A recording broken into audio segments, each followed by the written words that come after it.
Those who read this letter will be the most successful people today. I will be the one to provide you with knowledge, experience, and wealth. Most importantly, from this point forward, I will help you memorize the lessons of success in the shortest time possible. Share me with your friends so that together, we can become elite and build lasting wealth. The problem isn't what you think it is. In the cacophony of financial advice, amidst the scolding voices telling you to cut coupons and deny yourself the simple pleasure of a morning coffee, we have missed the sensational truth. Most people are not failing because they are spenders. They are failing because they are agonizing over the wrong numbers. Imagine a young man standing in a coffee shop, staring at a menu with the guilt of a sinner. He wants the latte, but the voice of the frugality guru echoes in his head, telling him that this $3 purchase is the reason he will die poor. This is the archetype of the guilt-ridden saver, a soul trapped in a prison of minutiae, frantically trying to bail out the Titanic with a teaspoon while ignoring the massive holes in the hull. Ramit Sethi enters this narrative not as a gentle advisor, but as an iconoclast of wealth. He shatters the stained glass window of traditional frugality with a rock-hard reality: you have been lied to. The path to a rich life is not paved with deprivation, it is paved with conscious selection and ruthless automation. The story begins with a visceral rejection of the latte myth. Sethi posits that willpower is a finite resource, a battery that drains with every decision you make. If you spend your day fighting the urge to buy a coffee, you have no energy left to negotiate a $10,000 raise or restructure your investment portfolio. The lesson is simple but explosive. Stop asking, "Can I afford this coffee?" and start asking, "Is this coffee part of my rich life?" The narrative arc moves swiftly from defense to offense, introducing the archetype of the negotiator. Most people believe that the terms of their financial lives, credit card interest rates, bank fees, subscription costs, are etched in stone tablets by invisible banking gods. Sethi reveals that these are merely default settings, waiting to be hacked. He introduces the scripts, literal magic spells of persuasion. Imagine the timid consumer who receives a late fee on his credit card. He pays it in silence, feeling ashamed. Now contrast him with the Sethi disciple. This individual picks up the phone, dials the billion-dollar bank, and speaks with the confidence of a majority shareholder. He uses the script: "I noticed a late fee. I've been a loyal customer for years. I'd like you to waive it." The sensational twist is that it works. The bank, programmed to retain customers, deletes the fee. This moment is not just about saving $30, it is a psychological crossing of the Rubicon. The seeker realizes that the financial world is malleable. The analysis of this stage reveals the power of agency. Wealth is not something that happens to you, it is something you extract from the system by knowing the rules better than the people who wrote them. The credit card, often demonized as a trap, is revealed to be a sword of rewards for those who pay it off in full every month, funding their travels and protecting their purchases. The story intensifies as we enter the labyrinth of the banks. The average person keeps their money in a checking account that pays 0.01% interest, essentially letting inflation eat their labor alive. They are the passive victims of bad infrastructure. Sethi commands the seeker to build a financial fortress. This involves selecting the right high-yield savings accounts and no-fee checking accounts. It is the unsexy work of laying pipes. But once these pipes are laid, the water of wealth flows without effort. The narrative describes the sensation of optimization. There is a distinct, visceral pleasure in knowing that while you sleep, your money is sitting in a specific account earning 20 times more interest than your neighbor's, simply because you spent 1 hour setting it up. The psychological lesson here is the 85% solution. Don't wait for the perfect bank or the perfect time. Getting started today is infinitely more profitable than waiting for perfection tomorrow. The rich life is built on action, not on the paralysis of analysis. Now, the narrative pivots to the most controversial and liberating concept in the book, conscious spending. We return to the archetype of the guilt-ridden saver, who tries to cut costs on everything: rent, food, clothes, travel, and yes, the latte. The result is a life that feels beige, bland, restrictive, and miserable. Sadie introduces the dial theory. Imagine your spending categories as a series of dials. The average mind tries to turn all the dials down to medium-low.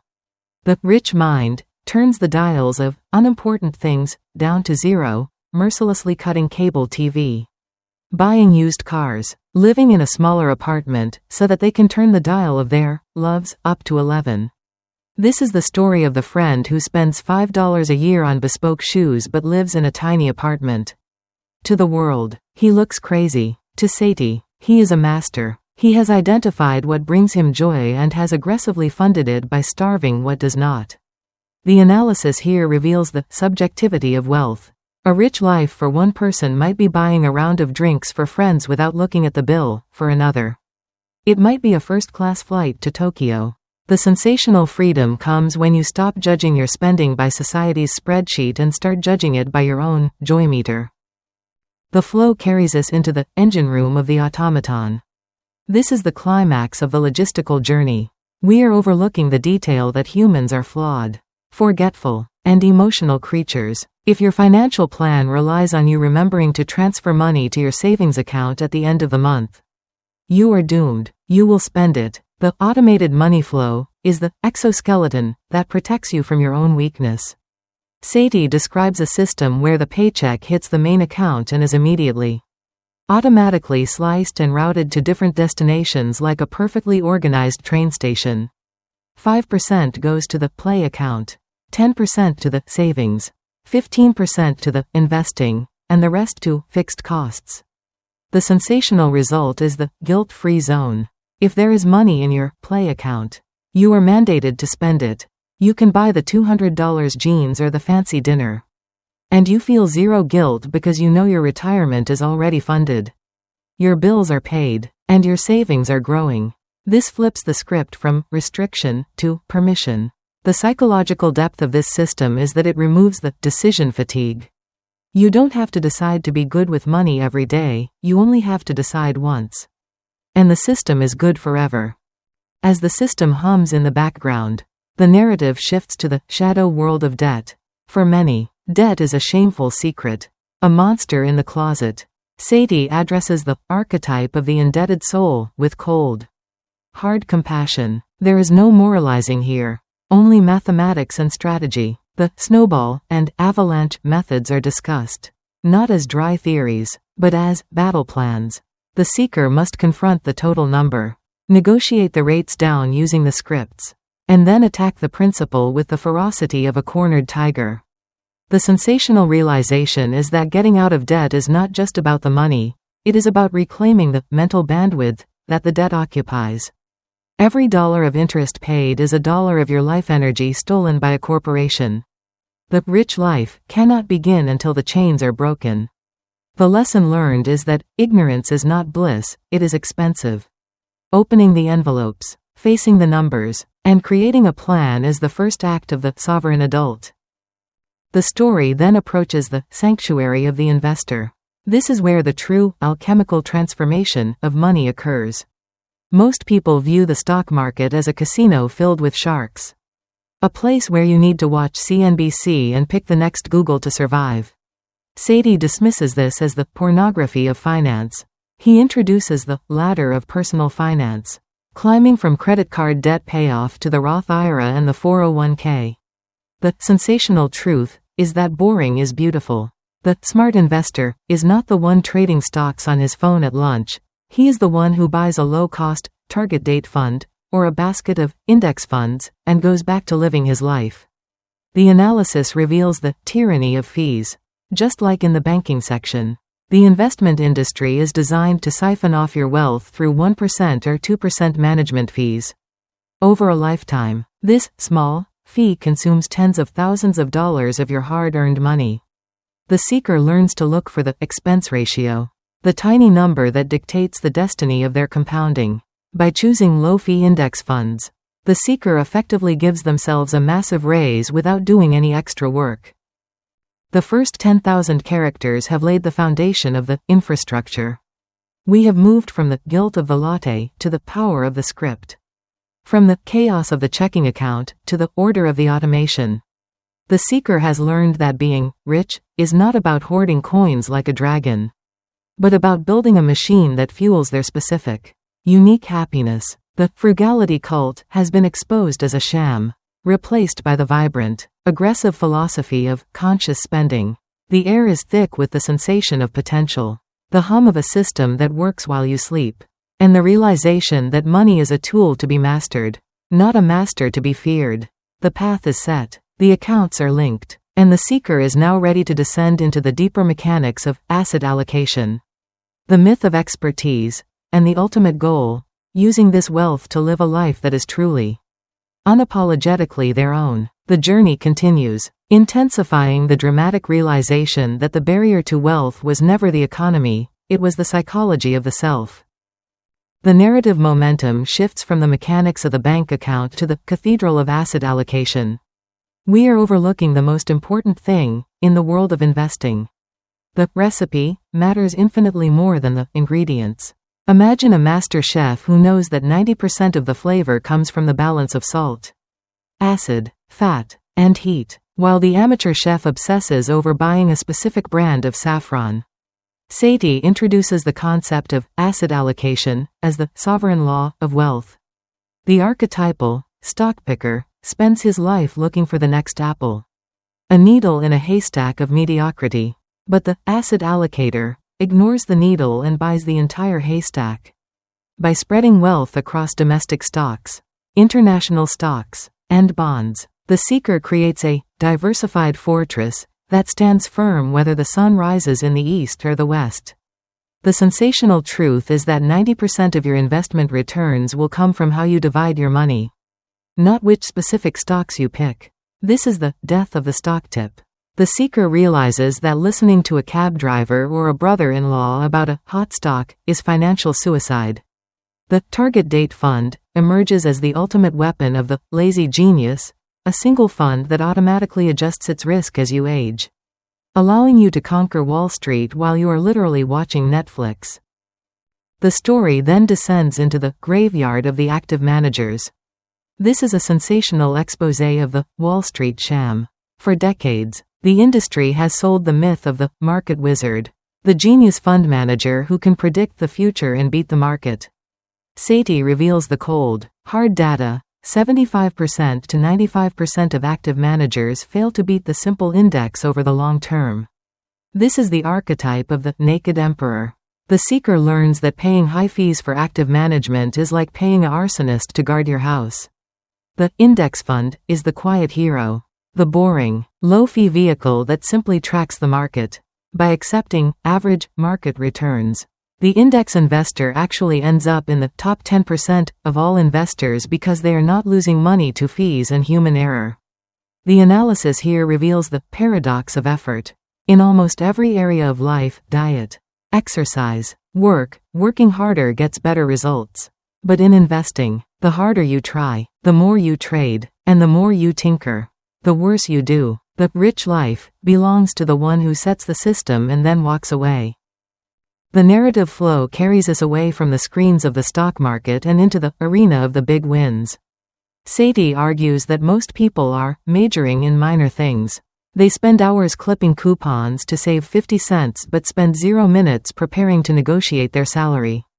This leads to the sensational archetype of the salary negotiator.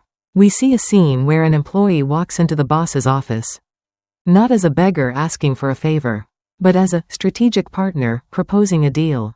The seeker learns the briefcase technique, a psychological maneuver where, instead of just asking for money, the employee presents a detailed proposal of exactly how they will solve the company's problems in the next 90 days.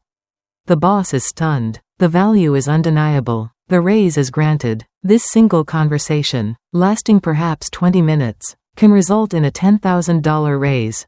When compounded over 40 years, that one conversation is worth hundreds of thousands of dollars. The lesson is value over need. No one cares about your rent or your bills, they care about the value you provide. The giant within the negotiator is the one who translates their needs into the employer's gains. The story intensifies as we confront the cult of homeownership. In the American psyche, buying a house is the ultimate sign of adulthood. It is the invisible script etched into our souls. Sati attacks this script with the ferocity of a mathematician. He introduces the archetype of the renting sovereign. While his friends are drowning in hidden costs, property taxes, maintenance, realtor fees, and mortgage interest, the renter is investing the difference and growing wealthy. The sensational reality is that rent is not throwing money away. Rent is the price you pay for flexibility, for a capped expense, and for the freedom to move. Rent is the ceiling of your housing cost, while a mortgage is merely the floor. The analysis here reveals the phantom costs of ownership. The seeker learns to run the buy versus rent calculator, ignoring the emotional propaganda of the real estate industry. If the numbers say buy, you buy. If the numbers say rent, you rent, and you do it with pride. The rich life is about living in a house you love, not necessarily owning the deed to a money pit. The narrative momentum shifts to the iron throne of the automobile. The car is the second largest purchase most people make, and it is the site of the most catastrophic financial errors. We see the archetype of the monthly payment slave. This individual walks into a dealership and asks, "What can I get for $400 a month?" The dealer, hiding a smile, extends the loan term to 7 years and sells them a depreciating liability that will strangle their cash flow for a decade. Sati introduces the 20th of April 10 rule as the shield of sanity. If you cannot put 20% down, finance it for no more than 4 years, and keep the total expenses under 10% of your gross income. You cannot afford the car. This rule forces the seeker to confront the reality of their finances before they sign the contract. The sensational shift is moving from buying a payment to buying a car. The seeker learns to negotiate the out-the-door price via email, pitting dealers against each other in a bidding war without ever stepping foot on the lot. The lesson is emotional detachment. The car is a machine, not a status symbol. The rich life is driving a car you own, not a car that owns you. The story then enters the sanctuary of the wedding. For many, the wedding is the first great financial conflict of a relationship. It is where love meets logistics. Sati encourages the seeker to have the big talk with their partner long before the ring is bought. This is the archetype of the aligned couple. They sit down, not to argue about the price of flowers, but to define their joint rich life. Do they value a massive party for 300 people? Or do they value a luxury honeymoon and a down payment on a house? The sensational freedom comes from realizing that there is no right way to get married. The wedding industry is a machine designed to extract maximum capital from emotional vulnerability. The seeker navigates this by applying the dial theory to the ceremony itself, turning up the dial on the food and music, perhaps, and turning down the dial on the invitations and the flowers. The psychological depth of this stage is the merger of values. Money is the #1 cause of divorce. By navigating the wedding with conscious spending, the couple builds a foundation of communication that will last a lifetime. The flow carries us into the art of the optimization. Once the big systems are in place, the automated savings, the index funds, the negotiated salary, the seeker can turn their attention to the credit card perks. This is the playground of the system hacker. Sati describes the sensation of flying first class to Europe for $40, or staying in 5-star hotels for free. This is not about being cheap, it is about being resourceful. The archetype of the points master treats credit card points as a second currency. They pay everything on the card to harvest the points. But because their automation pays the bill in full every month, they never pay interest. They are extracting value from the banks. The analysis here reveals the gamification of wealth. When you are no longer worried about survival, money becomes a game of strategy. The rich life includes the perks that make life smoother, faster, and more beautiful. The narrative approaches the threshold of the future. The seeker has now built a machine that handles the past, debt, the present, spending, and the future, investing. But a new challenge arises, the plateau of boredom. We are overlookers of the fact that good investing is boring. Once the system is set up, there is nothing to do. The seeker might feel the urge to tinker, to break the system just to feel involved. Sati warns against this action bias. The rich life is not about constantly managing money, it is about living. The archetype of the guardian of the system learns to check the accounts only once a month. They redirect their energy from money management to life expansion. They start asking better questions. What do I want to learn? Where do I want to go? Who do I want to help? The financial system is now the silent partner that funds these adventures. The story shifts to the philanthropy of the everyday. Wealth is not a silo, it is a river. Sati argues that being rich means having the capacity to be generous without hesitation. The archetype of the abundant giver tips 50% on a breakfast bill just to make the waitress's day. They donate to a friend's charity run without looking at the budget. They buy the flight home for a family emergency without checking the price. This is the sensation of infinite capacity. The psychological lesson is that scarcity shrinks the soul, abundance expands it.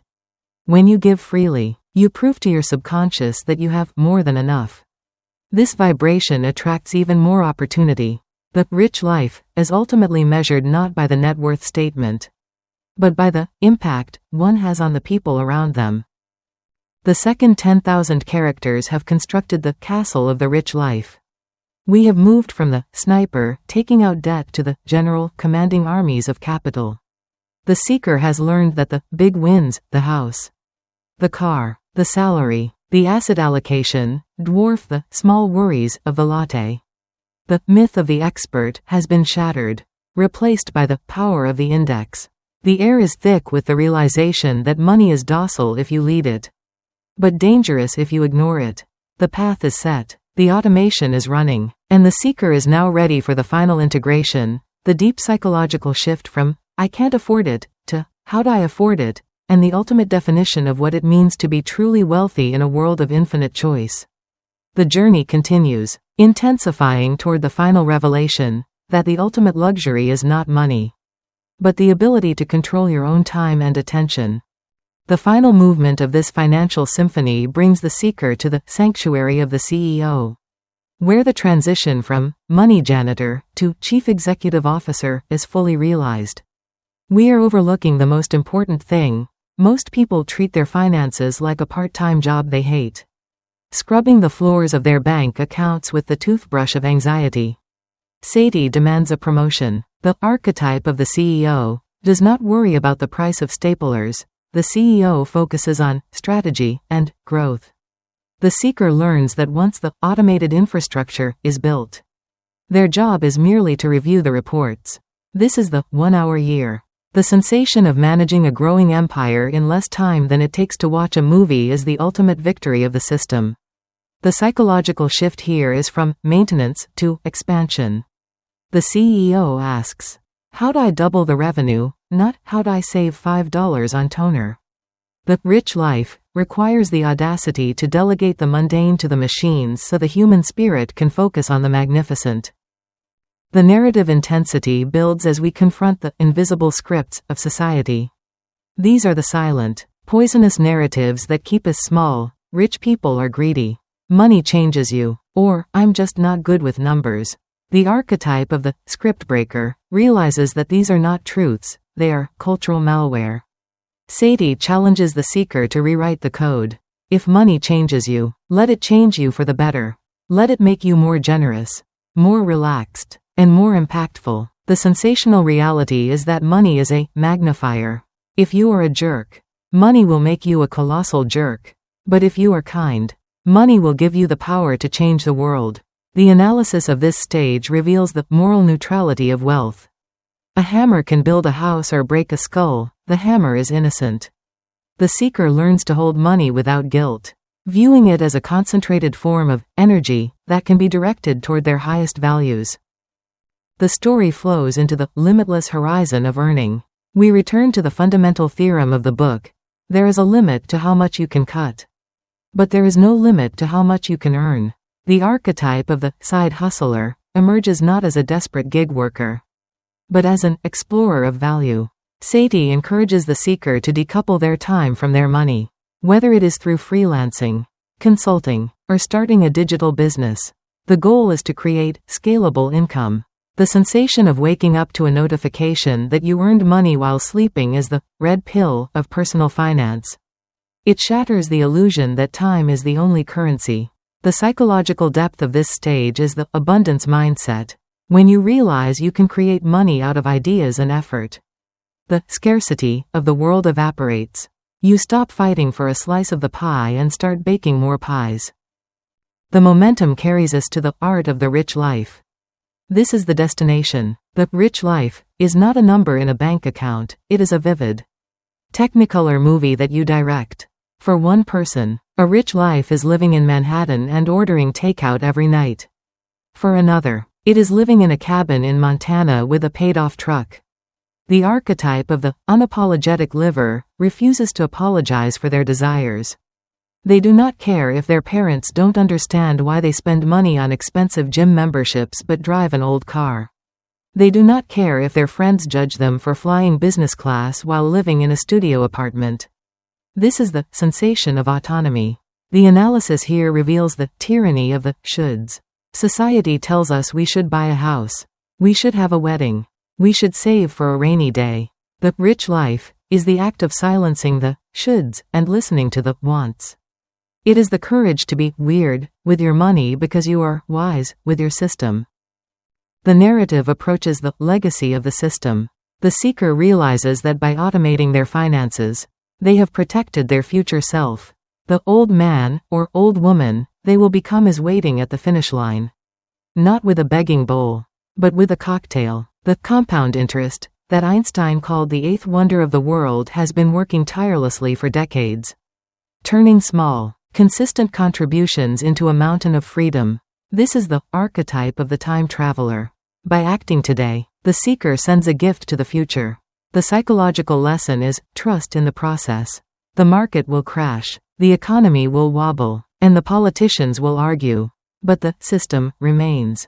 The index funds will recover. The savings will grow, and the rich life will endure because it is built on the bedrock of math and psychology, not on the shifting sands of luck. The story concludes with the integration of the self. The seeker stands at the summit, looking back at the latte that once terrified them. It looks small now. The fear of the bank, the shame of the debt, and the confusion of the stock market have all been dissolved by the acid of competence. The seeker is no longer a consumer, they are a creator. They have moved from, I will teach you to be rich, to, I am living a rich life. The final sensation is not one of greed, but of ease. The friction is gone. The money flows like water, nourishing every part of their life without drowning them. The giant within has not only awakened, it has built a fortress, stocked the larder, and invited the world to dinner. Analyze the ultimate meaning that the book intends to convey. Asterisk, I will teach you to be rich, is a manifesto for lifestyle design through systematic domination. Asterisk. Ramit Sethi's core message is that being rich is a choice, not a destiny. The book serves as a psychological and tactical handbook that frees the reader from the cult of deprivation. It teaches that willpower is a weak engine for wealth, and that automation is the only reliable path to freedom. It posits that you can have anything you want, but you cannot have everything you want. So you must choose your money dials with conscious aggression. The final lesson is one of radical agency. You are the CEO of your life. Stop blaming the economy, stop waiting for permission, and build the machine that makes your dreams inevitable.